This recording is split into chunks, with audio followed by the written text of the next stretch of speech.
madaxweynaha dalka Jamhuuriyadda Soomaaliland mudane Muuse Biixi Cabdi iyo wafdigii uu hogaaminayay ayaa galabta dib ugu soo laabtay caasimadda dalka Jamhuuriyadda Soomaaliland Hargeysa kadib socdaal qaatay muddo 7 maalmood ah uu madaxweynuhu ku mareeyay qaar ka mid ah gobolada galbeedka iyo qaar ka mid ah gobolada bariga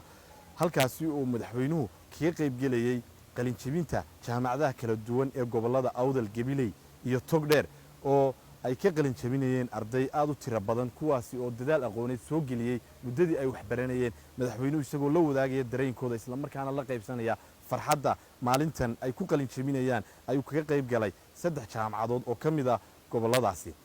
waftiga madaxweynuhu waxa kale oo ay u kuur galeen isla markaana kormeerayeen mashaariicda horumarineed ee ka soconaya goboladaasi sidoo kalena wuxuu madaxweynuhu xariga ka jaray qaar ka mid ah mashaariic horumarineed oo laga hirgeliyay gobolada qaarkood madaxweynaha iyo waftigiisu waxay habeenkii xalay ku hoydeen magaalada Berbera ee xarunta gobolka Saaxil tan iyo intii uu madaxweynuhu safarkan ku jirayna waxa si diiran u soo dhaweynayay shacabkii dadweynaha kala duwan ee goboladaasi kuwaas oo ku qaabilayay shucuub ay ka muuqato dareen wadaninimo iyo farxadda iyo reereynta ay u qabaan madaxdooda iyo madaxweynahoodaba